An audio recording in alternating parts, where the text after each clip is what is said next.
মদিনার দক্ষিণ পশ্চিমে অবস্থিত সাদা পাথরের এক মনোমুগ্ধকর স্থাপত্য মসজিদে কোবা ইসলামের ইতিহাসের প্রথম মসজিদ, যার ভিত্তি স্বয়ং বিশ্বনবী হযরত মুহাম্মদ সাল্লাল্লাহু আলাইহি ওয়াসাল্লাম নিজ হাতে স্থাপন করেছিলেন। ৬২২ খ্রিস্টাব্দে মক্কা থেকে মদিনায় হিজরতের সময় মদিনার উপকণ্ঠে কোবা নামক স্থানে অবস্থানকালে এই মসজিদটি নির্মিত হয়। পবিত্র কোরআনে এই মসজিদের প্রশংসা করে বলা হয়েছে, এটি তাকওয়ার উপর ভিত্তি করে নির্মিত মসজিদ। নবীজি সাল্লাল্লাহু আলাইহি ওয়াসাল্লাম যখন মদিনায় পৌঁছালেন, তখন কুবাবাসী তাকে উষ্ণ অভ্যর্থনা জানায়। তিনি সেখানে কয়েকদিন অবস্থান করেন এবং সাহাবীদের সাথে নিয়ে পরম মমতায় এই মসজিদের দেয়াল গাঁথেন।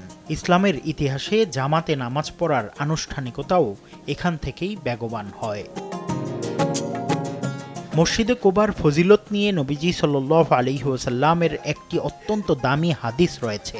তিনি ইরশাদ করেছেন, যে ব্যক্তি নিজের ঘরে ভালোভাবে পবিত্রতা অর্জন করে মসজিদে কোবায় আসবে, নামাজ আদায় করবে, সে একটি কবুল উমরার সওয়াব পাবে। আমি আর ম্যাগি, স্বাদ ও ভালোবাসার দারুণ জুটি ফ্রম নেসলে। সুবহানাল্লাহ। নবীজি সাল্লাল্লাহু আলাইহি ওয়াসাল্লাম প্রতি শনিবার পায়ে হেঁটে অথবা সাওয়ারিতে চড়ে এই মসজিদে আসতেন ও নামাজ আদায় করতেন।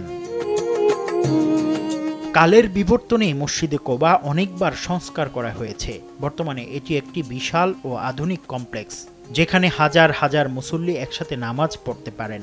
এর 4টি উঁচু মিনার আর উজ্জ্বল সাদা গম্বুজ দূর থেকে দর্শকদের মুগ্ধ করে।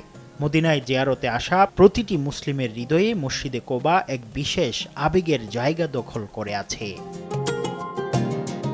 মদিনা মুনাওয়ারায় গেলে রওজায়ে পাক জিয়ারতের পাশাপাশি মসজিদে কোবায় 2 রাকাত নামাজ আদায় করা প্রতিটি মুমিনের জন্য এক পরম সৌভাগ্যের বিষয়। আল্লাহ আমাদের সবাইকে এই পবিত্র স্থানে সিজদা করার তৌফিক দান করুন, আমিন।